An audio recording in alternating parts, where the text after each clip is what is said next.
आमच्या शेजारी एक जणानं 4-5 कोटी रुपये खर्च करून बंगला बांधला आहे आणि ते काका मला रोज जाता येता थांबवतात आणि रोज मला त्या बंगल्याविषयी काही ना काही सांगत असतात. आणि त्यांनी कष्टानं बांधला आहे, आपल्याला ऐकायला काय अडचण आहे का? ते जर सांगतायत तर आपण ऐकून घेतलं पाहिजे. मी सगळं ऐकतो. काहींना खूप अशी खोड असते, ते ऐकत नाहीत. कुणी कौतुक करायला लागलं, कुणी सांगायला लागलं की ते जाता जाता त्याला सांगून जाणार ते सगळं ठीक आहे, पण ते किचनची दिशा बघा. ते बिचारा इतकं टेन्शनमध्ये येत आहे. आता मला सवय होऊन गेली आहे की मी तिथून जाताना काका मला थांबवणार आहेत आणि बंगल्याविषयी काहीतरी सांगणार आहेत. काल परवा काकांची माझी पुन्हा भेट झाली. आता मात्र ते बंगल्याविषयी एकही शब्द बोलायला तयार नव्हते. अर्धा तास झाला, पाऊण तास झाला. जाता आता मी म्हटलं, काका आज तुम्ही काहीच बोलत नाहीत बंगल्याविषयी, झालं काय? ते म्हणले, बंगल्यात आता काहीच राहिलं नाही. म्हटलं असं कसं? अगदी काल बांधलाय असा दिसतोय, अजून रंग इकडचा तिकडं नाही, 2-4 वस्तू तर नवीन दिसतात आणि तुम्ही म्हणतायत बंगल्यात काहीच राहिलं नाही. अरे बाबा, काही उरलं नाही रे त्यात. म्हणलं झालं काय? म्हणले आपल्या शेजारच्याने ना याच्यापेक्षा मोठा बांधला हो, आता यात राहिलंय काय? म्हटले आपण कायम तुलनेत आहोत. आपला मुलगा किती चांगला आहे हे ठरवताना सुद्धा आपण कुणासोबत तरी कम्पेअर करत असतो. तो अमुक अमुक बघितलाय का आणि तू काय करतोय? आपण सगळे एकमेकांपेक्षा वेगळे आहोत. आणि मला वाटलं आपल्या लेकरांमधलं वेगळे पण आपल्याला ओळखता आलं पाहिजे. सचिन तेंडुलकर सारखा षटकार ऐश्वर्या रायला मारता येईल का? ऐश्वर्या राय सारखा ठुमका लता दिदींना देता आला असता का? लता दिदींसारखं गाणं अशोक सराफला म्हणता येतं का? तुम्ही जर मला म्हटले ना तुम्ही बोलत राहा तासभर, मी बोलेल. पण तुम्ही जर मला म्हटलात आता नगरवरनं आलाय, जाता जाता हडपसरमध्ये एखादी कुस्ती करून जा, आपल्याच्यानं जमणार नाही. आपण सगळे एकमेकांपेक्षा वेगळे आहोत आणि आपल्याला आपल्यातलं वेगळे पण ओळखता आलं पाहिजे. ज्या दिवशी आपल्याला आपल्या लेकरांमधलं वेगळे पण सापडेल ना, त्या दिवशी जगण्यात मजा आहे. पण आपण सगळे मार्कांचे हिशोब मांडतो. पोरांची प्रगती मोजण्याचं एकक जर काय असेल तर गुणपत्रिकेला आलेली गुणांची सूज. बरं, मी असं म्हणत नाहीये की तुम्ही मार्क मिळवू नका, मार्क मिळवण्यासाठी अपेक्षित असणारी तंत्र विकसित करू नका, ती कौशल्य विकसित करू नका. या स्पर्धेत जर टिकायचं असेल तर तुम्हाला मार्क मिळवावे लागतील, त्याच्यासाठी अपेक्षित असणारी कौशल्य आत्मसात करावी लागतील. पण केवळ आणि केवळ मार्क म्हणजेच शिक्षण आहे, या मानसिकतेमध्ये आपण जे अडकलोय ना, हे पोरांच्या भविष्यासाठी खूप धोकादायक आहे. मुलं त्या शिक्षणाचा आनंद घेतात का? मराठीचा एखादा धडा वाचताय, त्या लेखकासोबत तुमची मैत्री व्हायला हवी. गणित सोडवताय, गणितातले आकडे असे डोळ्यासमोर खेळायला हवेत. लॅबोरेटरीमध्ये जाऊन काही प्रयोग करताय, त्या सायंटिस्ट सोबत तुम्ही गप्पा मारायला हव्यात. इतिहास अभ्यासताय, त्या इतिहासातल्या पात्रांसोबत तुम्ही संवाद साधायला हवा. भूगोल अभ्यासताय, भूगोलातले अक्षांश आणि रेखांश असे डोळ्यासमोर दिसायला हवेत. इतकं एकरूप जेव्हा आपण त्या अभ्यासासोबत होऊ ना, तेव्हा त्या अभ्यासाची मजा वाटायला लागेल, आनंद वाटायला लागेल. पण फक्त परीक्षा जवळ आल्यात मग मागचे काही क्वेश्चन पेपर चाळायचे, कोणते क्वेश्चन सातत्यानं रिपीट झालेले आहेत, शिक्षकांच्या मागं लागायचं, IMP क्वेश्चन सांगा, व्हेरी इम्पॉर्टंट क्वेश्चन सांगा, आणि मग सगळी मार्कांची बेरीज वजाबाकी करायची. बाजारात तर आता पॉकेट सिरीज आल्यात आणि मग शेवटच्या टप्प्यात ते पॉकेट सिरीज हाताळायचे आणि मग मार्कांची बेरीज वजाबाकी करत आम्ही त्या शिक्षणामध्ये गुरफटले जातोय. मला सगळ्या पालकांना आणि पाल्यांना सांगायचं आहे की आपण त्या शिक्षणाचा आनंद घेतोय का? तुम्ही तुमच्या वडिलांना विचारा, आईला विचारा. बहुतांशी मराठी शाळेत शिकलेले आईवडील असतील. बाईंनी एखादी कविता चालीत म्हणून दाखवायची आणि पोरांनी ती त्यांच्या पाठीमागे म्हणायची. कितीतरी कविता आजही तोंडपाठ आहेत, कारण त्या कविता ही माणसं जगलीत, त्या गोष्टींशी जुळून घेत अभ्यास करत तिथपर्यंत ती माणसं पोहोचली आहेत. आजही आपण त्या गोष्टींचा आनंद घेतो का? की मग सगळंच मार्कांसाठी आहे?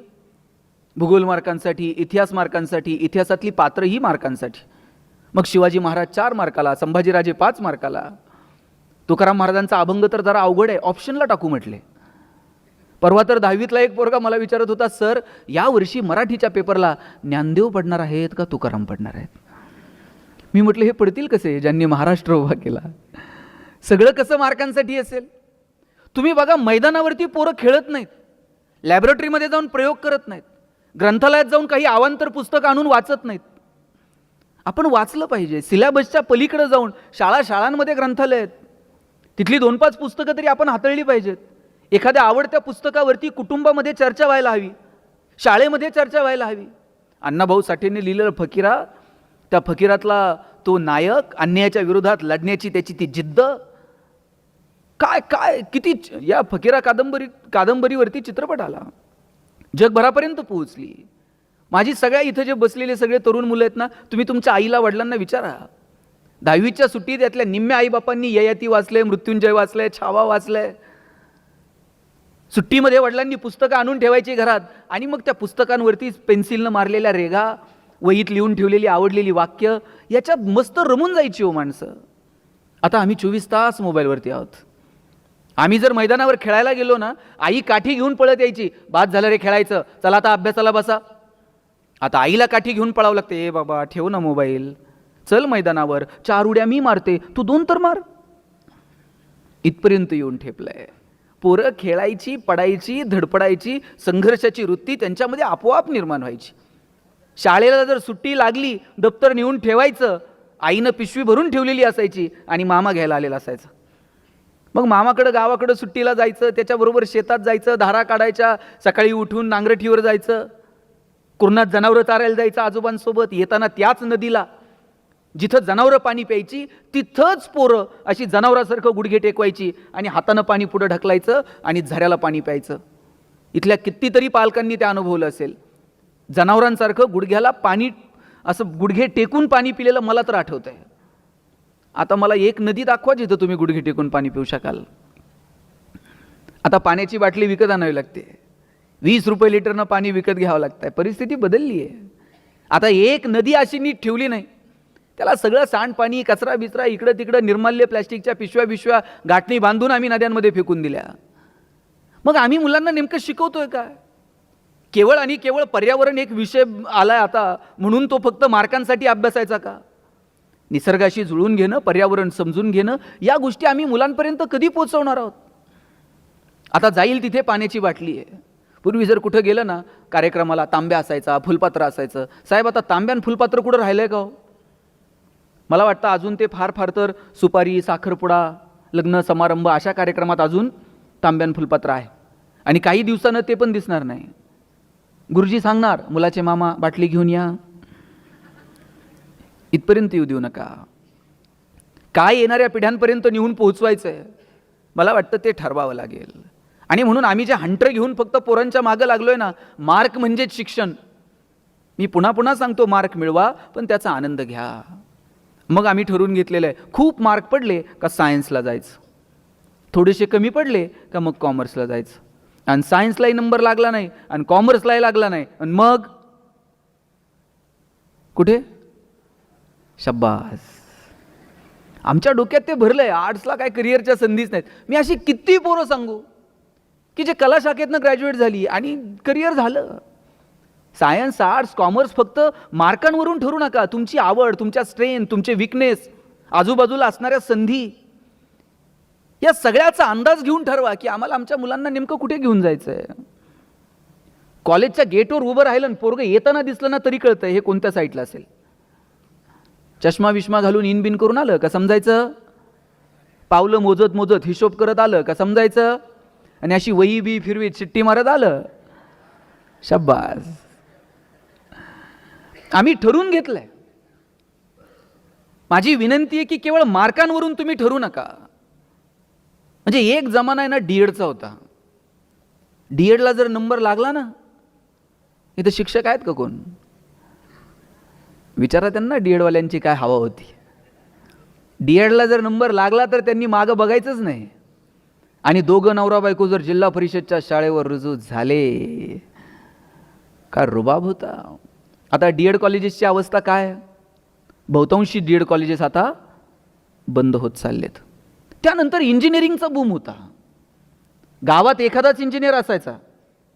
गावात जर कुणी पाहुणे आले आणि त्यांनी जर विचारलं ना इंजिनियर साहेब कुठं राहतात, सगळं गाव त्या पाहुण्याला इंजिनियरच्या घरी नेऊन सोडत होतं. आता तुम्ही गावात जाऊन विचारा इंजिनियर साहेब कुठं राहतात, ते म्हणते नाव सांग. प्रत्येक घरात 4 आहेत. आणि आफ्टर मेडिकल, म्हणजे आफ्टर कोविड, आता मेडिकलचा बूम आहे. आता प्रत्येक आईबापाला वाटतंय पोरगं मेडिकललाच गेलं पाहिजे. नाही भारतात नंबर लागला तर म्हणते रशियात जाऊ द्या. पण त्यांना मेडिकललाच गेलं पाहिजे. बरं, त्यांच्या डोक्यात असं नाही आहे की नाही याला जरा मॅथ फिजिक्स आवडतं आहे म्हणून यानं इंजिनिअरिंगला जावं, याला जरा केमिस्ट्री बायो आवडतं आहे म्हणून यानं मेडिकलला जावं. त्यांच्या डोक्यात पक्का आहे पोरगा MBBS, त्याला मुलगी MBBS झालेली बघायची, दोघांनी मिळून हॉस्पिटल टाकायचं आणि नंतर मग मेहुण्याला मेडिकल. असंच असतं ना, अलिखित नियम आहे, ते मेहुण्यालाच द्यावं लागते हल्ली. जरा या हिशोबांच्या थोडंसं पलीकडे जाऊयात ना. सुनीता विल्यम्स तुम्ही बघा, काय व्हायचं होतं, काय शिकल्या, मग नंतर कशा या सगळ्या करिअरमध्ये आल्या. कुठे गेल्या होत्या सुनीता विल्यम्स मागचे काही दिवस? गेट शिवाजीनगर कुठे होत्या? आणि आपण सगळेजण आतुरतेनं वाट बघत होतो की नाही? आपल्यापैकी किती लोक सुनीता विल्यम्सला भेटलेले आहेत? भेटलेलं कुणीच नाही, पण किती आतुरता होती. अरे तुम्ही तर शिकलेली, तुम्ही शिकतायत, अंतराळात कशासाठी गेलायत, काय गेलायत, त्यातनं काय होणार आहे, काय नवीन अपडेट्स मिळणार आहेत, त्याचा तुमच्या माझ्या जीवनावर काय परिणाम होणार आहे, हे किमान सायन्सची पोरं वाचत असतील, अभ्यासत असतील. पण गावात खेड्यापाड्यातली खुरपणी टुरपणी करणारी बाई सुद्धा गप्पा मारताना म्हणायची, बाई ती सुनीता आली की नाही कुणाच ठाऊक. किती प्रेम, किती आतुरता, काय करिअर आहे हो. जगणं हे आयुष्य एकदाच आहे, परत आहे की नाही मला माहीत नाही. असं जगायचं ना, लोकांना हेवा वाटला पाहिजे. आणि लोकांना वाटो ना वाटो, किमान आपल्या जगण्याचा आपल्याला तर हेवा वाटला पाहिजे. अरे आम्ही जगलो आमच्या मस्तीत, आम्ही जगलो आमच्या धुंदीत. सचिन तेंडुलकर दिसायला एवढासा, एका मॅचमध्ये एक बाउन्सर असा नाकावर येऊन आदळला, नाका तोंडातनं रक्त यायला लागलं. लोकांना वाटलं आता स्ट्रेचर बोलवतील आणि घेऊन जातील. पण त्या पठ्ठ्यानं तसंच तोंडावरती पाणी मारलं, बॅट अशी क्रीजवरती आदळली आणि म्हटलं मैं खेलेगा. आणि त्या दिवशी जो दटून राहिला ना क्रिकेटच्या क्षेत्रात, जगाचा बाप झाला. काय करिअर आहे आणि काय कमालीचा आत्मविश्वास आहे हो सचिनकडे. म्हणजे सचिन क्रीजवर खेळतोय, भारत आणि ऑस्ट्रेलिया मॅच सुरू आहे आणि भारताला जिंकायला साधारणतः 47 धावांची गरज आहे. सगळ्या जगाला वाटतंय की जोपर्यंत क्रीजवर सचिन आहे तोपर्यंत भारत मॅच जिंकतोय. पण ब्रॅड हॉकच्या एका चेंडूवर सचिनची विकेट पडली आणि भारताला मॅच गमवावी लागली. त्या ब्रॅड हॉकला असला आनंद झाला की अरे जगातला सगळ्यात श्रेष्ठ फलंदाज आणि त्याची विकेट मी अगदी करिअरच्या सुरुवातीला घेतली. त्यानं रेफरीकडनं चेंडू मागून घेतला, पॅव्हेलियनमध्ये गेला आणि सचिनला म्हटला, सचिन तू जगातला सगळ्यात महान फलंदाज आहेस, या चेंडूवर मी तुझी विकेट घेतली, आयुष्यभर हा चेंडू मी माझ्या शोकेशमध्ये जपून ठेवेल, मला याच्यावर तुझी ऑटोग्राफ देशील?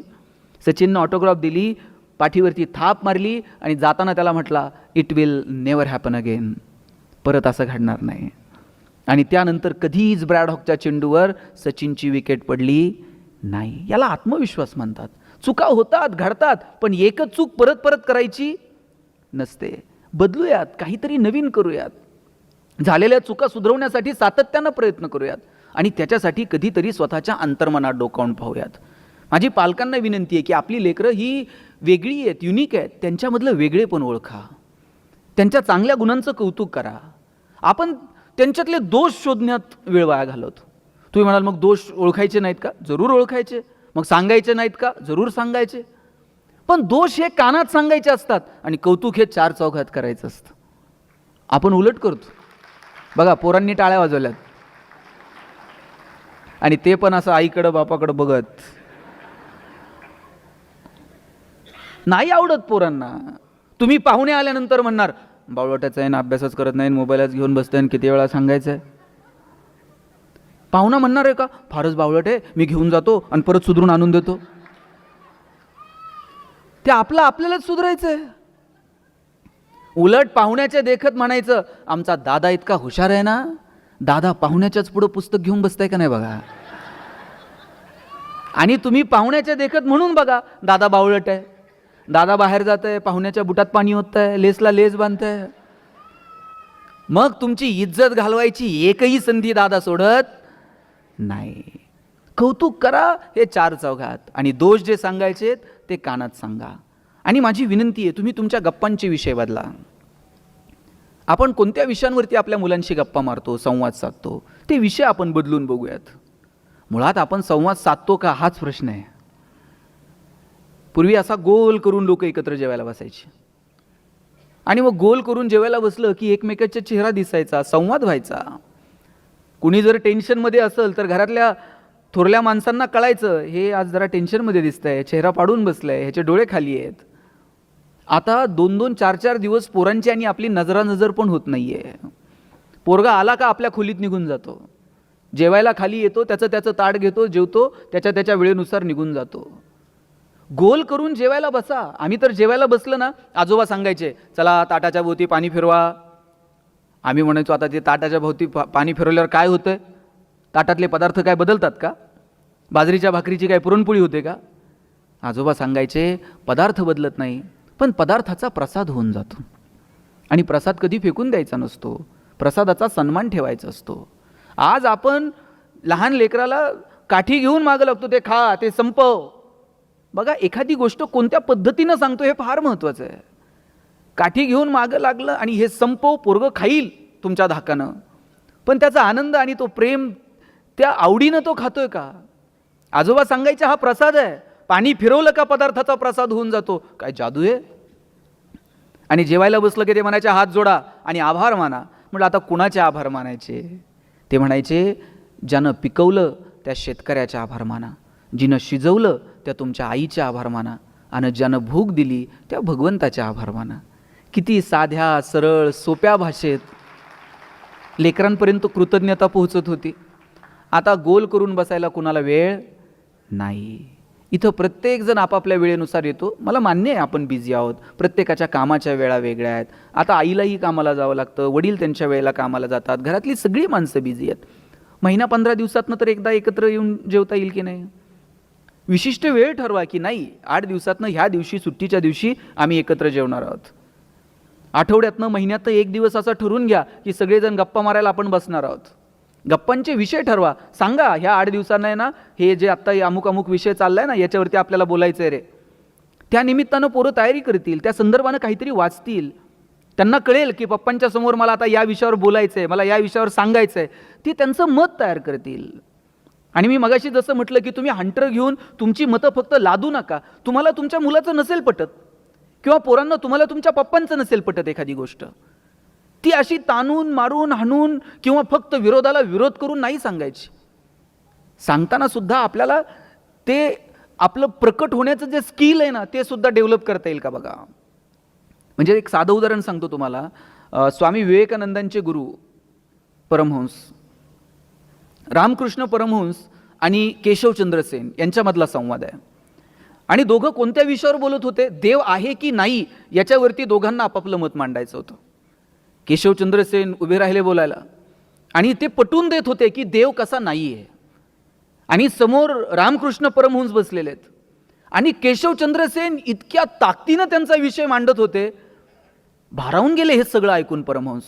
आणि ते बोलता बोलता उठायचे, मध्येच थाप मारायचे आणि म्हणायचे वा वा केशव, काय बोलतोयस तू? तू काय सुंदर मुद्दा मांडला, काय तुझा शास्त्रार्थ, काय तुझं वक्तृत्व, काय तुझं प्रभुत्व, काय तुझा विचार, भारावून टाकलं तुम्हाला. आणि इतकं कौतुक करत होते ते केशवचंद्र सेन यांचं. शेवटी केशवचंद्र सेन यांचं बोलणं थांबलं आणि केशवचंद्र सेन यांचं बोलणं थांबल्यानंतर रामकृष्ण परमहंस उठून उभे राहिले, जवळ गेले, त्याला मिठी मारली आणि म्हटले केशवा, काय सुंदर बोललास रे. केशवचंद्र सेन म्हटले याचा अर्थ तुम्ही मान्य केलं देव नाही म्हणून. छे छे, उलट आता तर माझी खात्री झाली, तू इतका सुंदर बोललास याचा अर्थ देव असलाच पाहिजे. त्याच्या कृपेशिवाय इतकं सुंदर बोलणं शक्य आहे का? आपला मुद्दा आपण कोणत्या पद्धतीनं मांडतो याला फार महत्त्व आहे. आणि आपल्या जे डोक्यात आहे ना, हाणून मारून ती परिस्थिती होती, त्या परिस्थितीत तसे निर्णय घ्यावे लागतात. परत मी असंही म्हणत नाही की पालक म्हणून तुम्ही फक्त गोड गुलाबीनी वागा. आणि तुम्हाला जर कोण म्हणत असेल ना पालकांना, तुम्ही विद्यार्थ्यांचे मित्रमैत्रिणी बना, अजिबात बनू नका. त्यांना खूप मित्रमैत्रिणी ऑलरेडी, तुम्ही त्यांचे चांगले आईबापच व्हा. ते मित्रमैत्रिणी बनायच्या फंदात गेलं का ते पोरगं बापाच्या गळ्यात हात घालतंय. आणि ते आईला तर सरळ म्हणते, ए आई तुला काय कळतं ग. एवढं पण मित्रत्वाचं नातं ठेवू नका. योग्य वेळी कान पकडा, योग्य वेळी पाठीवरनं थाप मारा, योग्य वेळी गोडी गुलाबीत संवाद साधा. पण ते तारतम्य ठेवून आम्हाला वागता आलं पाहिजे. प्रत्येक वेळीच प्रतिकार नाही आणि प्रत्येक वेळी प्रतिसादही नाही. मला असं नेहमी वाटायचं की प्रत्येक वेळीच आपण प्रतिसाद दिला का छान होतं. आणि म्हणून मला जर कोणी विचारलं ना सुखी जगण्याचा मंत्र काय, मी म्हणायचो प्रतिकार नको प्रतिसाद द्या. प्रतिकारासाठी कशाला वेळ घालता. दोघं नवरा बायकोंनी डायरीवर लिहून घेतलं प्रतिकार नको प्रतिसाद द्या गणेश शिंदे. घरी गेल्यानंतर बायकोनं अशी पर्स फेकली, नवऱ्याच्या डोळ्यात डोळे घालून पाहिलं आणि म्हटली मैं तेरे लिए मर जाऊंगी मिट जाऊंगी.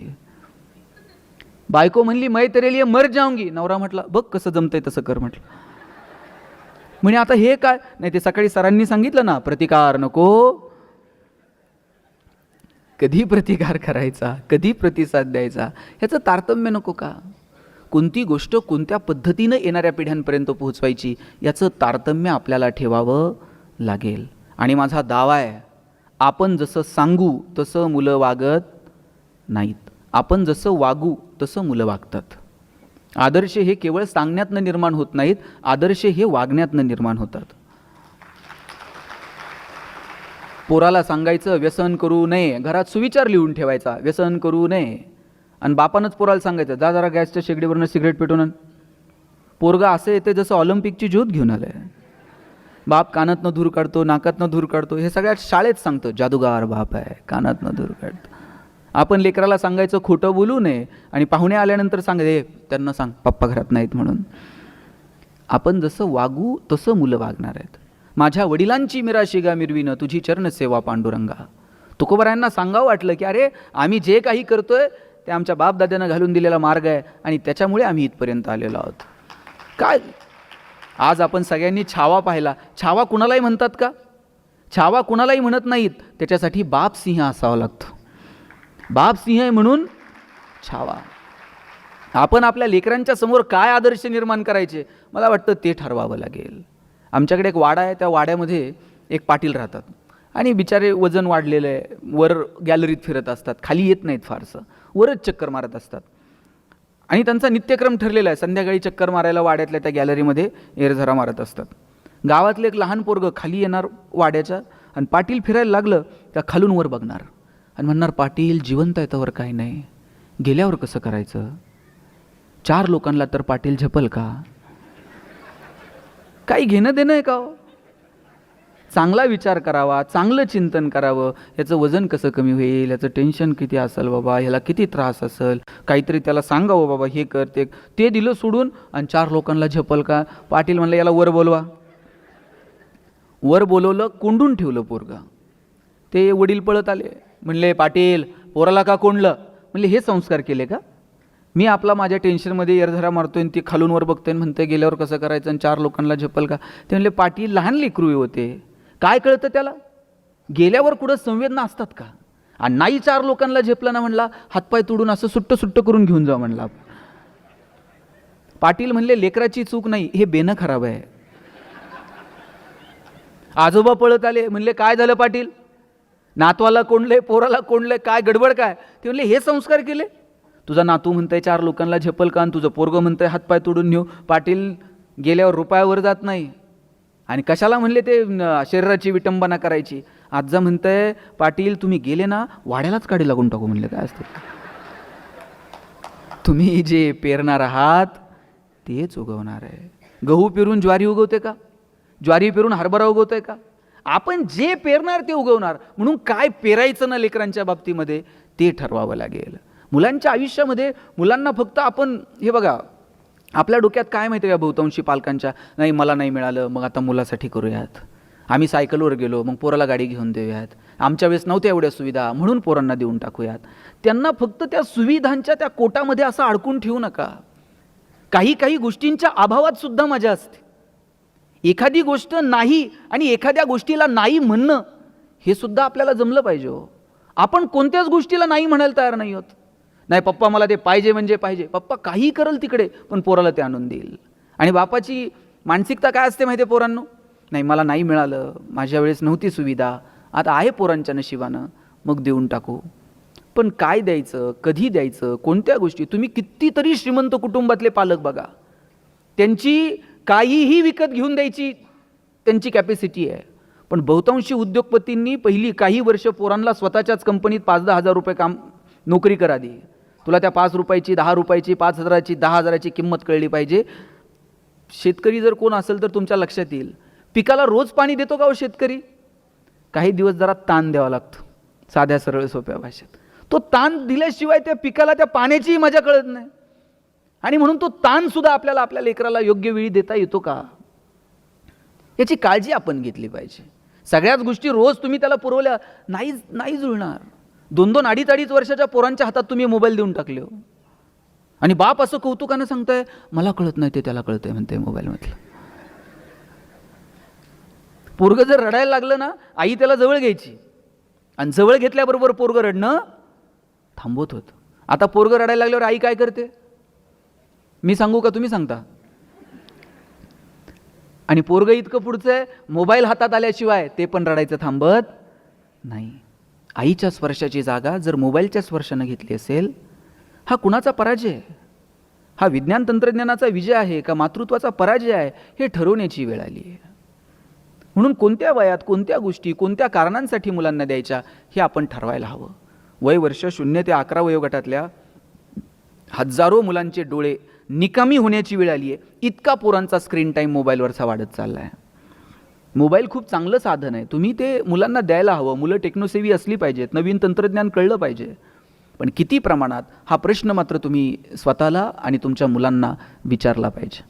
एक तुम्ही पाहिलं असेल, पोपट पकडणारे काही लोक, त्या एक माणूस आहे ना, खूप शिताफीनं तो पोपट पकडायचा. मी त्याला एक दिवशी विचारलं, तू इतक्या सहजासहजी कसा पकडतो रे? म्हटलं काही नाही हो साहेब, सोपं आहे. मी काय करतो म्हटलं, 2 झाडांना ताणून एक दोरी बांधतो आणि म्हटलं मग पोपट येतो, त्या दोरीवरती बसतो आणि तो एकदा दोरीवर बसला की मी एका झाडाची दोरी सैल करतो. दोरी जशी जशी सैल होईल तसा तसा तो पोपट पडायला लागतो आणि तो त्या दोरीला घट्ट पकडतो. आणि एकदा का त्यानं त्या दोरीला घट्ट पकडलं की मग मी टाईम साधतो आणि पकडतो त्या पोपटाला. तुम्ही विचार करा, त्या पोपटामध्ये सामर्थ्य हवेत उडायचं, पण तो विसरून जातो की मी या हवेमध्ये उडू शकतो आणि त्या दोरीला घट्ट पकडायचा प्रयत्न करतो. आपण त्याला इतकं कुरवाळलंय, आपण त्याला इतकं कुरवाळत बसलोय की ते विसरून गेलाय की नाही माझ्यात क्षमता आहे. आणि मग अशा वेळेस तो आपल्याला घट्ट पकडायचा प्रयत्न करतो. आपण किती दिवस पुरणार आहोत त्याला?